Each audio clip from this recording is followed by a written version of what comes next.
Hey everyone, welcome to the podcast. My guest today is Marcus Graham. So, cool story for you. Marcus started a vending machine business with $10,000 in his savings, and he was able to turn that $10,000 into a $300,000 a year business. So, I'm pleased to have Marcus on the show today to tell us a little bit about how he got into the vending machine business and also tell us how you too can get into the game of owning vending machines that bring money semi-passively or passively. We'll find out from Marcus. So, Marcus, welcome to the program. Thank you for having me on, man. I really appreciate it. Awesome.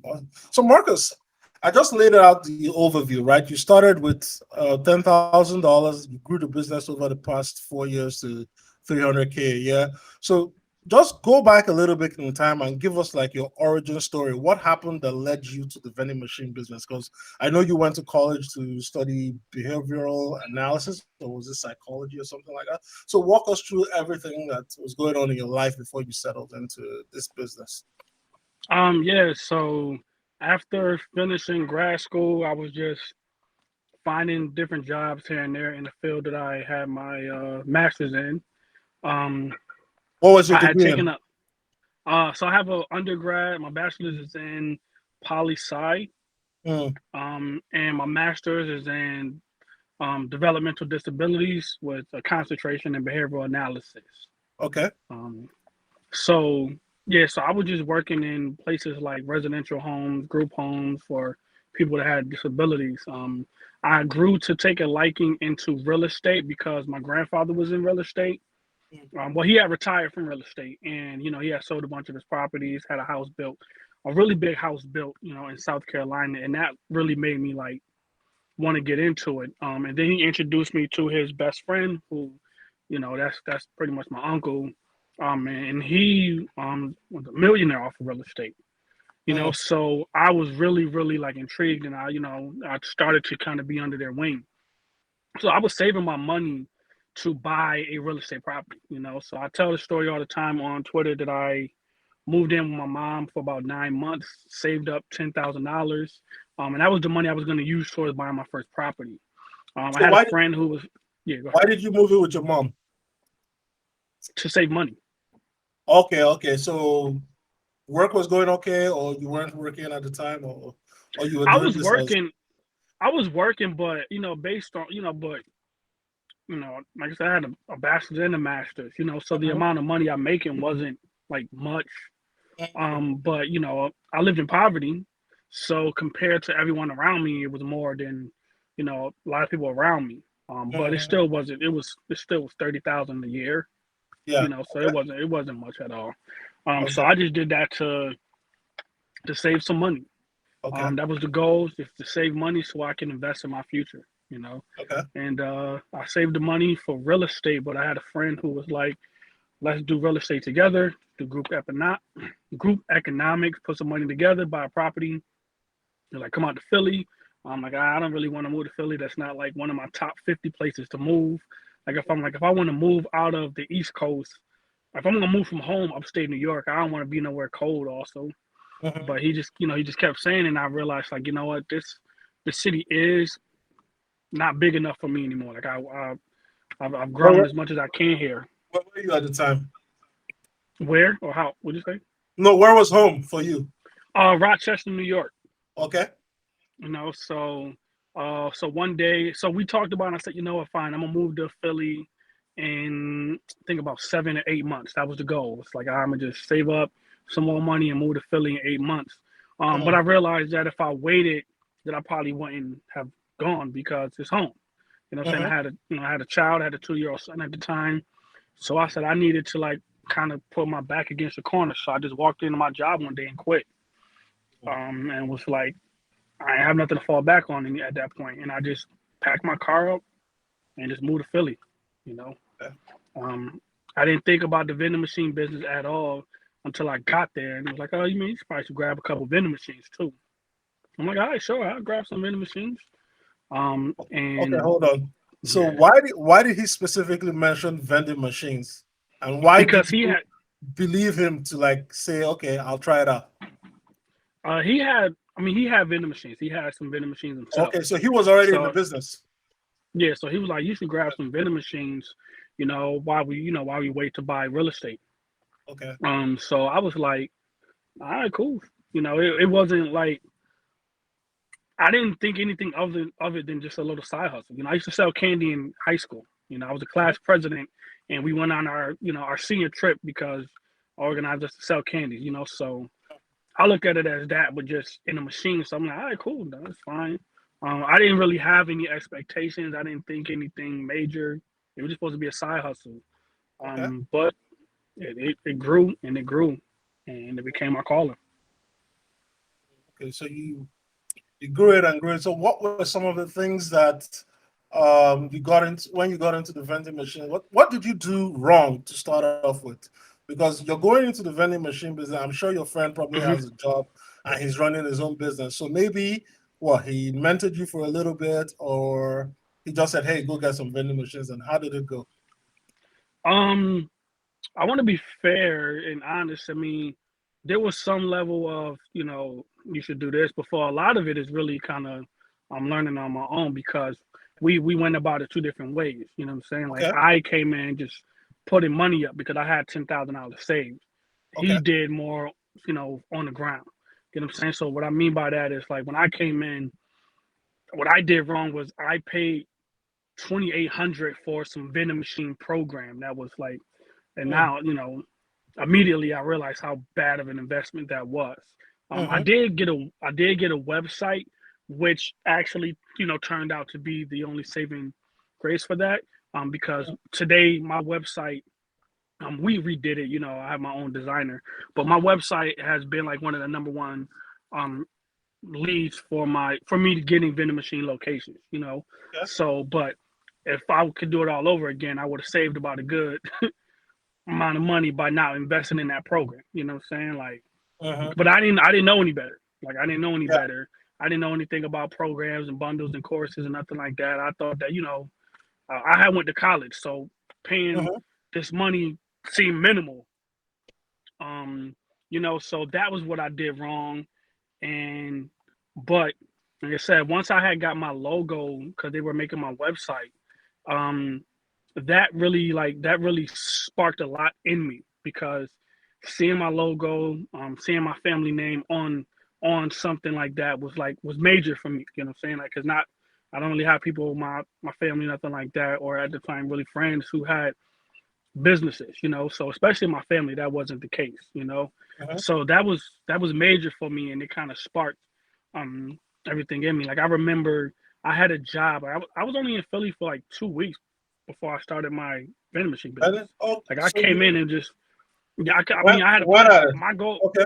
yeah, my goal was to come into Philly and turn my life around. You know what I'm saying? Like I told Mm-hmm. myself that no matter what happens, I wasn't going back home. Okay. You know what I'm saying? Like so if I had to be homeless in Philly, that's what it was gonna be. But I wasn't going back home. Mm-hmm. So I got there right away, invested my money. I remember I had a job, man. They wanted me to In, turn in, around. in Philly, right? Yeah, You got the Philly. job in Philly? My first Okay. job out there. I went through the Okay. training, all that. I was a manager at a residential house. I remember this vividly. Man, they wanted me to do so much, and I just remember I had took my keys out to the place, put them in the drawer, sent them an email, and said that I quit. Because in my mind, I'm like, listen, man, I'm an owner of my own business, and and I'm not going to be like doing all this for somebody else's business. I mean, I didn't even have no vending machines yet, Mm-hmm. but at that point in time, seeing my logo, I just had a mindset like, man, this is gonna be. I'm gonna put it all into it. You know what I'm saying? Mm-hmm. So that was the mindset. That was the irrational confidence that I have that I've always had. It just saying that I got my own business to run and I ain't even had no machines yet. I just had a name and a logo. Okay. Yeah. Tilt up your camera a little bit, just a little bit. Your head is got it up. Yeah. Better. Better. Oh, okay. So, so just with your logo on the business card, that gave you the confidence to like say, "Hey, let's put 100% into this and let's get started." Now, you did mention that the course you took didn't really work out. So, a lot of people when they're trying to start businesses, they're looking for someone to guide them, right, to help them along the way before they get into it. So, what were some of the things that didn't work in that particular course, and why did you think they did not work? I think that like I don't know. It just was like for me. It just kind of was like it was a lot. You know what I'm saying? Like Mm, it was a lot, and I feel like it was like from people who maybe Googled stuff, and and I mean, and they've mm, been in the business doing things, but it just felt like that. You know what I'm saying? Like I have my own shit, my bundle. I'm sorry, my own stuff, of course, and all that. mhm. But it's derived directly from everything that I do or have done. Okay. And I didn't feel like that, and I feel like they had the price really high. You know what I'm saying? And Hmm. that's not to knock anybody's price, because your price is your price. But for me, knowing what I know now, I wouldn't have spent like $3,000 on that. You know, Mm, maybe half that'd have been fine, but 3,000 I probably was like no. okay. So you didn't feel it was real life experience. You thought it was more like data gathered on the internet, and then also the pricing was also another big issue. Okay. Yeah, But when yeah. let's Like if it's somebody's like actual experience, like that's different. That's cool. You know what I'm saying? I can Mhm, rock with that. I can, you know what I'm saying? Like whether I watch movies or watch documentaries or I read books, like somebody's experience is inspiring from to me. You know what I'm saying? And I can get mhm. behind that. But some generic stuff is like not nah. Yeah. I don't really want the generic stuff. Okay. Okay. Makes sense. Makes sense. So now you're in it 100%, right? Hmm. Your goal is to now get, you spent $3,000 in a course. It's still a little wishy-washy to you, but hey, it is what it is. Now you have 7,000 left over. What did you do with the remaining 7,000 to get your first couple vending machines going? Um, I got my first vending location 2 months after.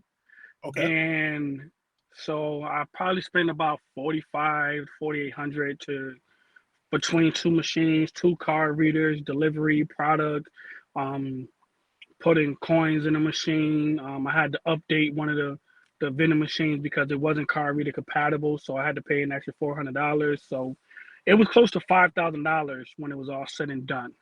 Um, For the so machines. like I said, yeah, for everything, to start up. So, Okay. like I said, it took me 2 months to get my first vending location, and that Okay. came through my website. They contacted me through my website. So who contacted you? A business, a business, an Okay. office. Yeah, it was an office that was looking for vending machine services. Okay. Okay. Okay. Okay. Cool. So then what happens? So what, because you're starting out as a brand new industry for you, new company and all that stuff.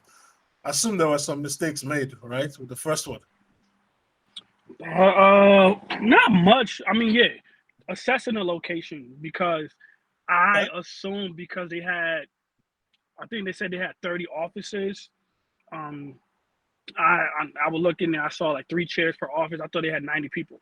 90 people for a business office is great, but really they only had 30 people, and it was lawyers, and lawyers are not in the office all day most of the day. You know what I'm saying? They're out. They're Mhm, doing. So I assessed the location wrong. So that location was mhm. for like the first 4 or 5 months was only earning me $60 a month between both machines, grossing.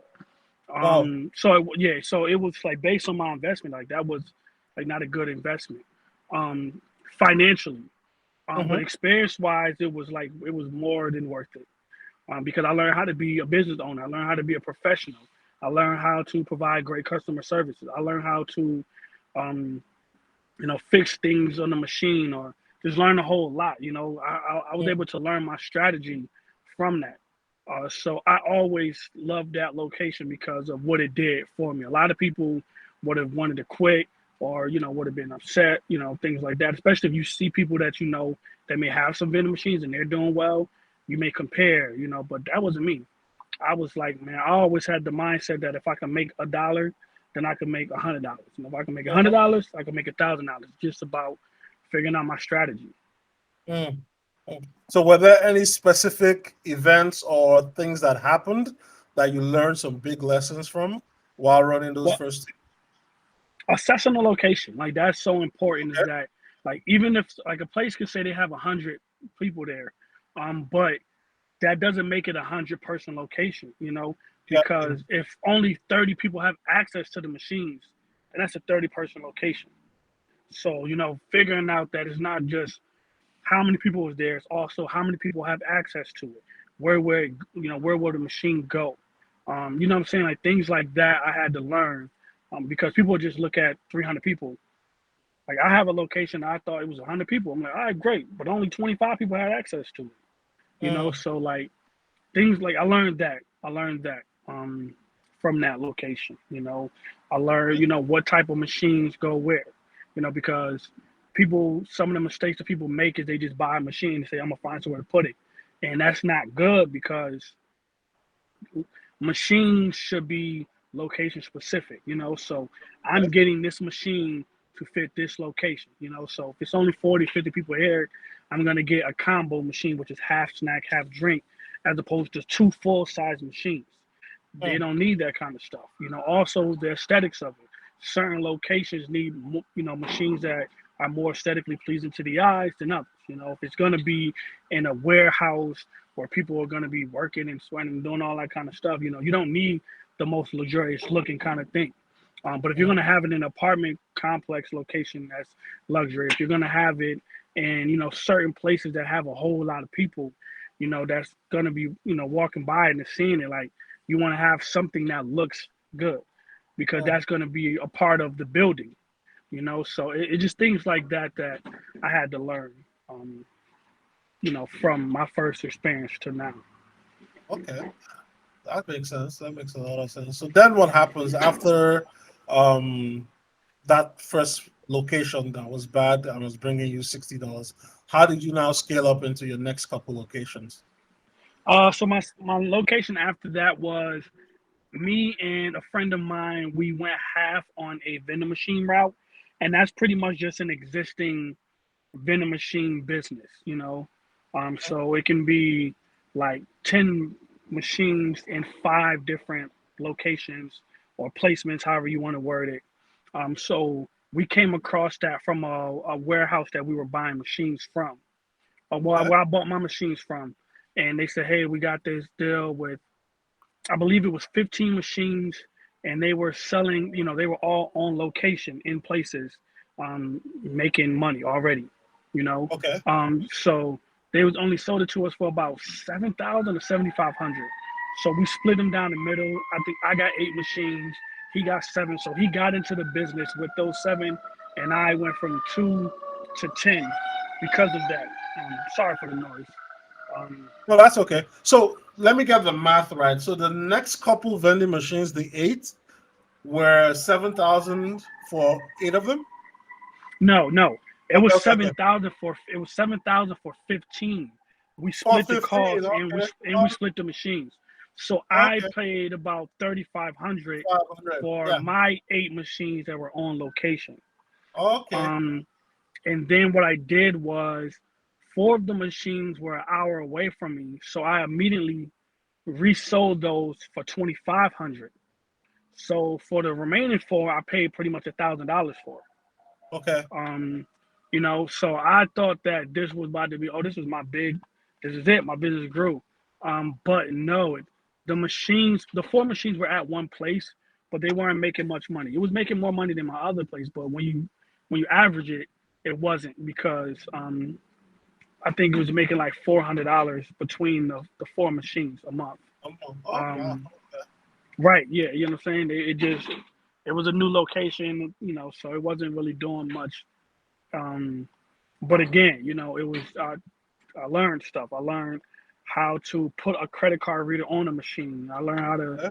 put a keypad on a machine, things of that nature, because it gave me a learning opportunity with that. I learned about subcontracting because what what happened was a big company actually owned that contract. So technically, I wasn't even supposed.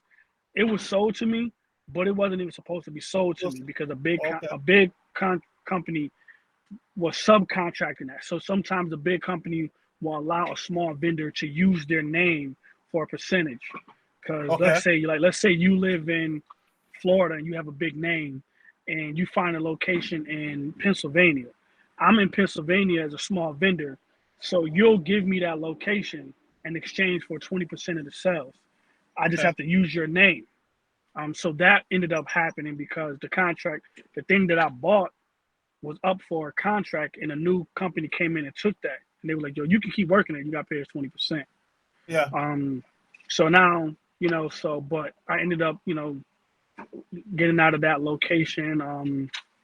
And after that, it was a while. It was a while. It was like almost a year before I got my next location. I went on a bunch of different meetings, a bunch of different great opportunities, and they all were saying no. And then I believe, man, I still was working. I still was working, but then I got fired from my job. And then the next week I tore my ACL, and then the following week after that I had the birth of my second child. So I remember just like thinking everything, Pressure. like my life was, yeah, like my life was messed up. I'm like, man, I can't walk. I just got Mm-hmm. fired from a job, so I can't even get another job because I can't walk. I have a child that just was born. Um, I was thinking like, man, like I'm about to be homeless. But what was good was that I did save all of my vending machine money that I was making during that time because I had a job. Okay. So I was able Mm-hmm. to get through that summer because it was the summertime. I got through it, and it ended up being a blessing. Like my mother said, was that this probably the time you need to sit down and just focus on what you want to do next. Because I became complacent at my job. Mm-hmm. I went from making 30,000 to 42,000, and for me that was a lot coming from poverty. But there was a level of complacency that was there. I was doing the same thing every day. It was easy. So getting fired and all that kind of stuff really made me shift my focus, and it made me start focusing more on my business even more. And then Okay. I got my big break with a student housing for Temple University, and I remember not wanting to even go to the meeting because I'm like, man, I done been on these kind of meetings so many times and they keep declining me. I had Mm-hmm. Joe Biden's campaign who were going to be in Delaware somewhere for a period of time, and they wanted vending machine services. And I remember that everything looked great, and then they just started ghosting me. They just would stop responding to my emails and calls. Mm-hmm. So when this location contacted me, I was like, I ain't going. But my son's mother, shout out to her, was like, you should go, because you always want to be professional. You know what I'm saying? Like, and I live by my name is my name. That's the one thing you're gonna live and die with. So I said, Mm-hmm. you know what? Even though they probably gonna say no, I'm gonna just still go, just to always be professional, because I don't want to get in the habit of not being there. When Yeah. I got there, it wasn't even no type of presentation. I came in with my proposal. They was like, all right, man. So where do we sign the contract? I was like, oh, that was probably the first time that happened to me. I was kind of confused, like, oh, yeah, we could sign it right here. And I didn't have, I had good expectations, but I didn't have the expectations that it was going to do what it did.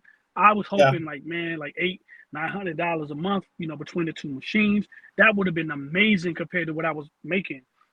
Mm-hmm. But man, that first month it was $3,000, and I just couldn't believe it.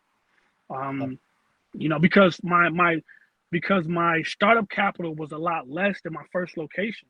Um, Mm-hmm. I got refurbished machines, which I did before, but I got a different vendor. I paid $1,000 for my beverage machine. I only paid $700 for my snack machine. I put card readers on both, so that was a total of $600. Um, Me and my friends did the delivery, so we rented the truck, so it was only $100 for that. And then the product, I probably spent about $400, maybe at most. So in total, I spent about 2,800, 2,900, and it Mm-hmm. generated $3,000 the first month. Um, and that was just like So you broke even in the first month, and it was already because I was going to ask you that. more like not broke even, more like I would say Expensive. close to 2 months because of profit. You know what I'm saying? Okay. Okay. But I broke even probably like a month and a half in. But Yeah. yeah, that was like just crazy to me because I had out of the people that I was friends with, at that point in time, like, I was making the least amount of money. And Mm-hmm. then this one location just vaulted me up. And it was just like the best thing that happened to me because that name that I had in regards to the location gave me credibility when it came to references and things of that nature. Yeah. And it really helped me vault my business. Yeah. Because I was going to ask, why was it so cheap to buy it from the other guys? When you and your friend bought the 8 for 3,500, why were the economics for buying a vending machine so cheap? And is it still as cheap today as it was? Well, you said Biden campaign, so I'm thinking what? 2019, 2020, 28, thereabout? 2018. 18, okay. No, 2019. 2019. Yeah. So why was it 2019. so cheap? Or why is it so Because cheap? the guy he sold a little older machines, Okay. and if I recall, he had just sold his business, Tilt up, and he had some machines left tilt over. up, tilt up. Up, up. No, no, no. Yeah, there you go. Yeah. He had some machines left over. Okay. Um, so it was that, so you can still get machines for cheap. They're just probably not gonna be like really good machines. So with Okay. and if you're being cheap, it's gonna be expensive. So that machine Mm, ended up breaking down. You know what I'm saying? That okay. machine ended up breaking down 2 months later. I had to get a new compressor, and that's the thing that makes the drinks cold. Two Hmm. months later, and then probably about like 8 months later, I had to just get a whole new machine completely. I just died. But I Okay. mean, I got my money's worth because I only paid $1,000 for it. I got my Yeah. money's more than worth. But being cheap is expensive, you know. So if I wouldn't recommend people try to be cheap when it comes Okay. to this kind of stuff, especially with service, because your your machine being there is predicated on the fact that you're providing a good service. Hmm. So no, so you're not going to be able to get cheap machines like that on a regular basis. Maybe off of Craigslist, maybe off of Facebook Market, places like that. But like from a warehouse, if you're getting something that's like that cheap, you're probably going to be paying for another machine in 6 to 8 months. You know, Okay. but if you talking about like 2016, 2017, yeah, you definitely can get them cheap back then. In Okay. 2018. Okay. Okay. That makes a lot of sense because I was like, it seemed a little low if you just looked at a vending machine. Because typically, just from the a user's perspective, I would say a vending machine maybe looks like minimum 2,500, to Mm-mm. anywhere from more than I that. know because we get you for you like if you're a small vendor, I always recommend refurbished machines. Okay. Unless you have a location that you think is going to make 4 figures a month, then you get a Okay. new machine because it's going to pay for itself. But if you're a smaller vendor, use a refurbished machine. You're probably going to pay about $1,500 for that. $1,500 to $2,000 for a refurbished machine. New machines are going to be 3,000 plus. Okay. You know, so yeah, I recommend refurbish and be comfortable with that. Primarily with the snack machines because it's not as much moving parts, it's not as much stuff that's gonna be problematic as with a beverage machine. Because with the beverage machines, you know, that the thing that keeps it cold, the refrigeration, that can go.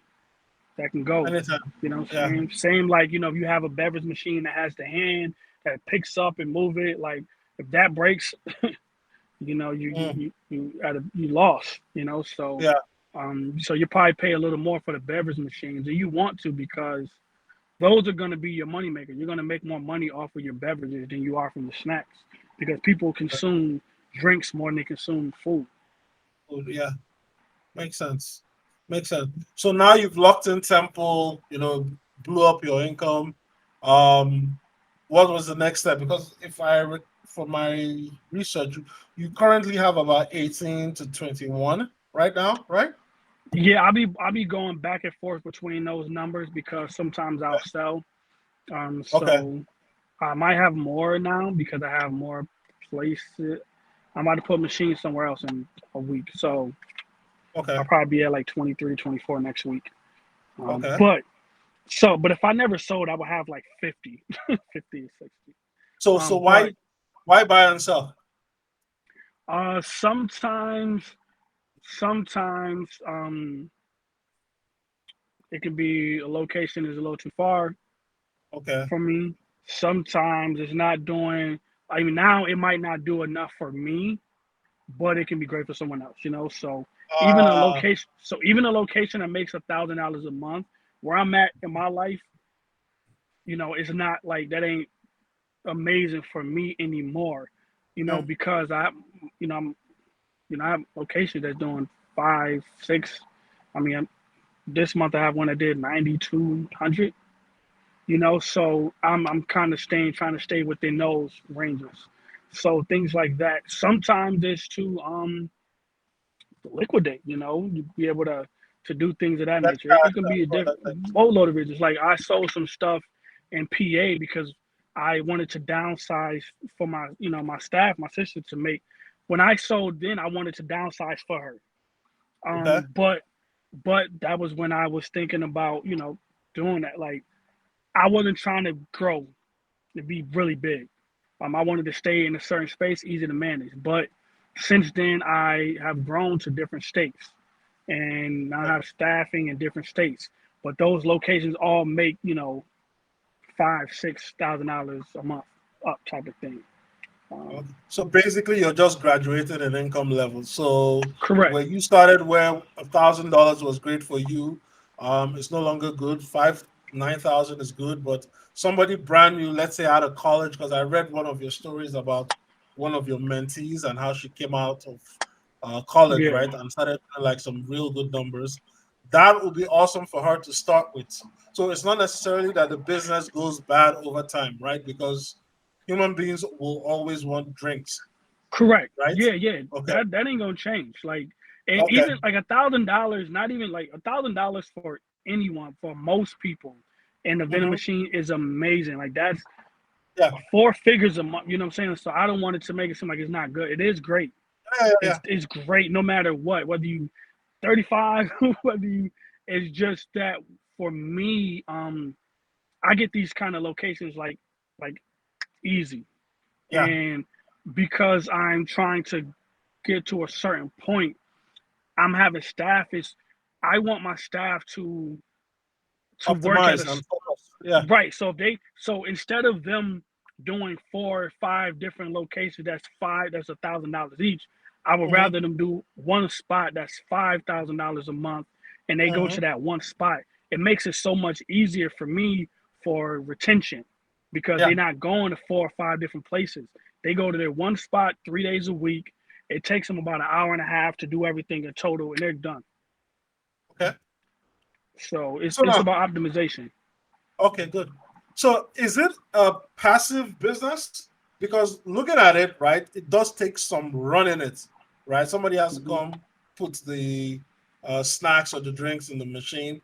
But from your perspective as an owner operator with almost 25, is it a passive income business? Let's say somebody that just needs to make $2,000-3,000 a year. I mean, sorry, a month, and they can just set it and forget it and like load it up every month and make it. Is it No, passive or what? Okay, no, maybe semi-pass because semi-passive. you're Okay, making most of the money. Like you're making pretty much all of your money while you're not there. So that's the yeah. the, the semi-passive part because you're not making money while you're stocking. You're doing it. So if I stock on Monday, and if I let's say I have 2 machines or 3 machines, sometimes I might add. Sometimes it's better to add another machine to up so that you don't have to come back as much. But let's say I stock on Monday, and then from that time till next Monday or Friday or Saturday I come, it's made money. So I wasn't there. So that's the semi-passive part. But I Yeah. do still have to go shop and then stock. But the amount of time that it takes is not a lot.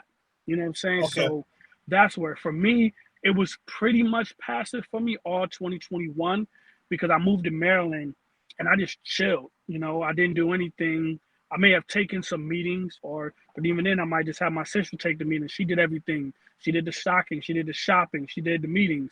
So it was pretty much passive for me while I was chilling in Maryland. I moved from Philadelphia to Maryland. I was just chilling. So Hmm. 2021, it pretty much was passive for me. Um, this year, no, because I got more active because I felt retired. I was just chilling at the house, relaxing, getting bored. So I'm like, man, I need to get some vending machines out here to be active. And then I started to do it. I was stocking, doing all that kind of stuff. And then I realized, like, man, I don't want to do this no more either. So now I'm selling everything again in the Maryland area. So yeah, it's kind of semi-passive. Okay, This good, year, I'll good, say good that. to know. Now, is the opportunity nationwide? Because you've mentioned Yes. Maryland, you've mentioned Pennsylvania. Because I'm thinking, like, I used to work in Midtown Manhattan, and every floor in my building had a vending machine. Maybe when I was in college, some of the dorms had vending machines, but you would assume that at this point in time, 2022, August, almost everywhere that should have a vending machine should already have a vending machine by now, right? So, what's the competition like, and is the opportunity still nationwide and available for anyone that wants to get in? Man, when the pandemic happened, because that's when my business grew through the pandemic. Okay. Um, when the pandemic happened, man, while everybody was sitting back saying like, "Oh, the locations are gonna be closed down, or all the locations are taken," I just think different. And what I did was I just Googled how many cities are in America, and it was like over 19,000 cities in America. And I just told myself, if there's 19,000 cities in America, that means that it's impossible that every single city is filled up with every vending machine, whatever Mm-hmm. vending location is filled. And I started to work from there. So it's stuff being built all the time. I Okay. mean, one thing that people don't understand is just because a place has a vending machine in it does not mean that they're satisfied with that service. My best Okay. locations have come from me taking another person's location who wasn't doing well. Okay. Like the location that made 9,200 this month, I took from a vendor who wasn't doing well. And we've done so well there that they gave us multiple of their other spots throughout the nation. Mm-hmm. So just because, yeah, and I mean, all my best locations I took from someone else. That's the truth. Mm-hmm. Because some people don't do well, and sometimes because you have big vendors who have who are, let's say, a big vendor is located in North Dakota, and Mm-hmm. they have a location in Chicago. They have somebody working it for them, but that person is a contractor, and they don't probably work as hard as you will work because it's your thing. So Mm-hmm. now, you know, that person is providing bad service. So then their company name is big enough for them to keep getting great opportunities, but Mm-hmm. they're gonna lose some great opportunities because just like any company, you have bad staff. And in this particular business, if you have bad staff, that's going to cost you a location. So there's someone Mm-hmm. like myself who keeps a small circle, a tight knit, you know, we're kind of small. We're able to come in and service those spots and do great because we don't have hundreds and thousands of people to look over. We have people who care about doing this because it's kind of a family kind of thing. I'm saying this is Business. in my it's like a family business. I'm saying my sister is the person who is the glue to my business. She is one of the primary, if not the primary reason that my business has grown to what it was because her coming on board and taking care of Philadelphia and New Jersey and Delaware allowed me to expand to other places. So I could get on a flight and go to Detroit and train my staff down there and be there and go to Connecticut and do the same, be out in Mm-hmm. Maryland and Virginia and DC. So we can do those things. We can show up a lot quicker when there's a service issue. We do Mm-hmm. things like if the machine is not working, leave them free snacks, because a big company not thinking about that. They always thinking about making their money, but Money. for us, we're thinking Yeah. about the relationship and what that can do Yeah. longevity. So we've done this probably like twice in the past 2 weeks. Leave free snacks. Oh man, the Mm-hmm. machine is down for this reason. Leave free snacks. That goes a long way with that location. Mm. Because you're maintaining the relationship. Hmm. Okay. Mm.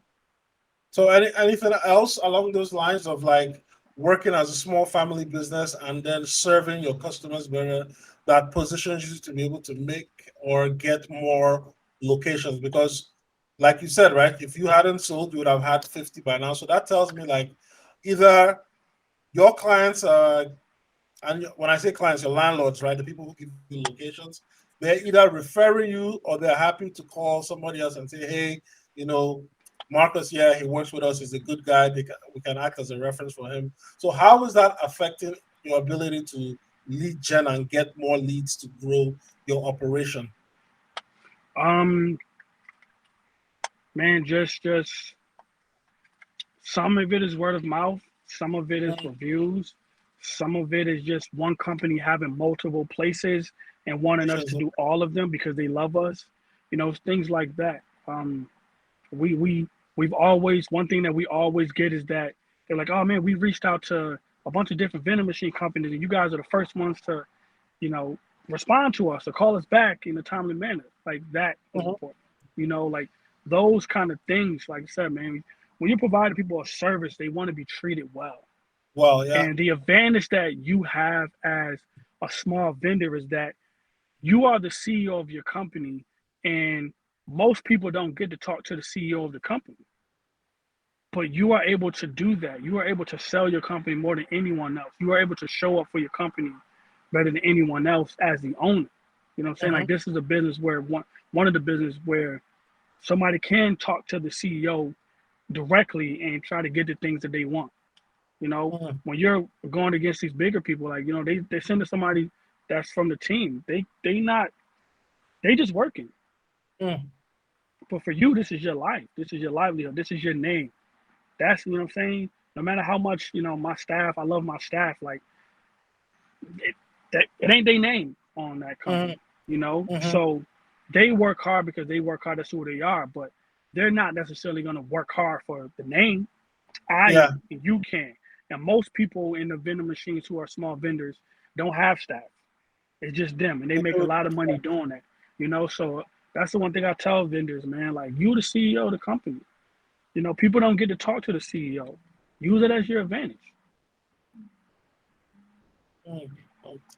All right, and as we start to wrap up, I want you to give us like, a quick lesson in terms of if somebody wanted to start. You've already mentioned a lot of things. So if Mm-hmm. you are listening to this podcast, you know, replay it and listen to everything Marcus has said. But, if somebody were to say, hey, Marcus, give us like a one-page roadmap in terms of how to start this and make sure, because I know you already have a course. And if they want to get more in depth, they can, of course, get the course. But like, if you want to just leave a roadmap and say, "Hey, just take this and follow this, and you should be straight," how would you advise that person? The number one rule is don't buy a vending machine unless you already have a location to place it. You have an agreement to put it somewhere, but then you buy a machine. But don't buy a machine until you know that for sure. Um, Also, another thing, if a company doesn't ask about commission, don't offer it. Most places aren't looking to make money from it; they want services. The biggest misconception that happens every time I talk about it, every time I get a story, people say you have to pay rent, you have to pay commission, you have to pay profit, you have to pay this, and it's not true. I don't, that's not true. Most of them just Okay. want service. They're not looking to make money from it. Now, if you're going to offer it to them, yeah, they might want to take it. But if they don't ask you about it, don't offer it because 9 times out of 10, they're just looking for services. Um, So you can, break that down a little bit before we move on. How does that conversation start? Like when you're reaching out to someone and say, "Hey, you know, I want to put a vending machine in your building." you kind of want to reach out to them and you want to speak to somebody in charge, whether it's the manager, director, things of that nature, and just let them know that you would like to provide them a free vending machine. Some places believe that they have to pay for machines. Some places actually Mm. do pay for services. So there's Ah, vending company that charge locations 100, 200, $300 a month for the machine to be there. We come in and say we have free machines. We take care of all of the service. We put all the product in it. You just buy the things. That's important to talk to them about. Also, we have the newer machines. We have credit card readers to do Apple Pay, Google Pay, things of that. Like all this stuff to make it seem like a convenience and luxury for them. And mhm. the most important stress is that they don't have to pay for this luxury to be there. You know what I'm saying? Mhm. Like that's important within your pitch. Okay, good. So you have to pitch them on the benefits of having the vending machine on site. All right. So what next? Yeah. So after, like I said, don't offer any commission. Um, buying your product, you can get your product from places like Sam's Club, BJ's, Costco's. You Mhm. can get some stuff from Walmart. Like all of your local stores of like that, you can buy your product from. You don't have to go to no food warehouse or nothing of that nature. No, you can go directly there, buy those things in bulk, is there for you to use. Mhm. You want to have having credit card readers on your machine is a must. Most of your sales are going to come from your credit card readers. You know what I'm saying? So if you see a vending location right now with vending machines in it that don't have a credit card reader, that's your cue to go see if they will be looking for new vending machine services. Okay. Because most places want that and need that. A lot of people use their phone, to pay for things with Apple Pay or Google Pay. People use cards. We're in the digital era, so that's important. That's important. And just the thing is to make sure that at worst you fit in with your competitors, the big vendors, and at best you stand out. So you don't want a company to be able to look and see that you're a small vendor. You want to present yourself as a legitimate company and deliver like that. You know what I'm saying? So come in with your shirts, with your logo and the things of that nature. If you have a hat, you have a proposal or a packet of things of that nature. Your business cards, like those things, that presentation matters because um, people have to trust that you're a legit business. If somebody say that they're a chef or something like that, and I don't have, and if I try to look them up and I don't find anything, I'll be less likely to choose them versus if I Google a chef and they have a whole website and they have all of their dishes and things of that nature. Like that Mhm. presentation is important. You know, um, so those are just a few of the things that I think is important.